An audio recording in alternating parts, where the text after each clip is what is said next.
Hi, నేను doctor Vijay Rajesh, lead visiting consultant, regenerative science department, Shri hospitals.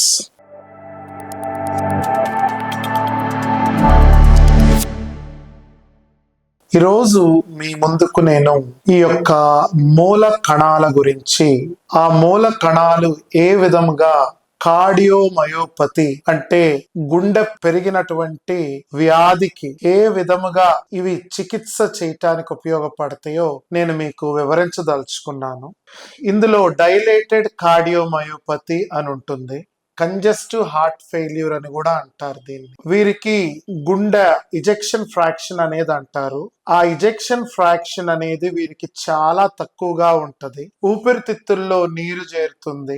వీరికి ఏంటంటే ట్రీట్మెంట్ ఎంతో చేసినా గానీ ఫెయిల్ అయిపోయిన స్థితిలోనే ఈ యొక్క మూల కణాల చికిత్స అనేది ఇన్స్టిట్యూషనల్ ఎథిక్స్ కమిటీ అప్రూవల్ తీసుకొని చేయటం జరుగుతుంది. అందులో ఈ మూల కణాలు కరోనరీ ఆర్టరీస్ కి ఏంటంటే కార్డియాలజిస్ట్ గారు నేను ఈ మూల కణాలను రిట్రైవ్ చేసిన తర్వాత ఇస్తారు. ఆ ఇచ్చిన తర్వాత గుండె యొక్క కండరాలు బలపడటం, తర్వాత ఇజెక్షన్ ఫ్రాక్షన్ ఇంప్రూవ్ అవ్వటము, తర్వాత వారి యొక్క పనితీరులో గుండె పనితీరులో మెరుగుపడటం జరుగుతుంది. ఈ యొక్క ప్రొసీజర్ చాలా సేఫ్ ప్రొసీజర్, ఏ విధమైనటువంటి హాని జరగదు పేషెంట్ కు. ఇది ఆటోలాగస్ ప్రొసీజర్, అంటే పేషెంట్ యొక్క మూలగా తీసుకొని అందులో నుండి మూల కణాలు అనేవి తీసి వెంటనే పేషెంట్ కి ఇవ్వటం జరుగుతుంది. సింగిల్ సిట్టింగ్ లోనే జరుగుతుంది, సేమ్ డే జరుగుతుంది ప్రొసీజర్. వెంటనే ప్రొసీజర్ అయిపోయిన ఒక 4-5 గంటల్లోనే ఇంటికి వెళ్ళిపోయే సౌలభ్యం ఉంటుంది. సైడ్ ఎఫెక్ట్స్ ఏమీ ఉండవు.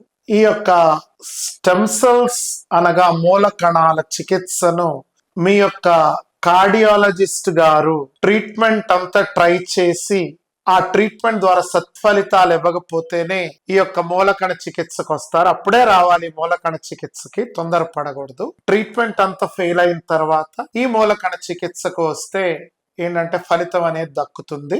మీరందరూ ఏంటంటే మీ కార్డియాలజిస్టులను సంప్రదించి వీటి గురించి, ఈ మూలకణ చికిత్స గురించి తెలుసుకోవాలని చెప్పి నేను మీకు తెలియజేస్తున్నాను. నమస్కారం.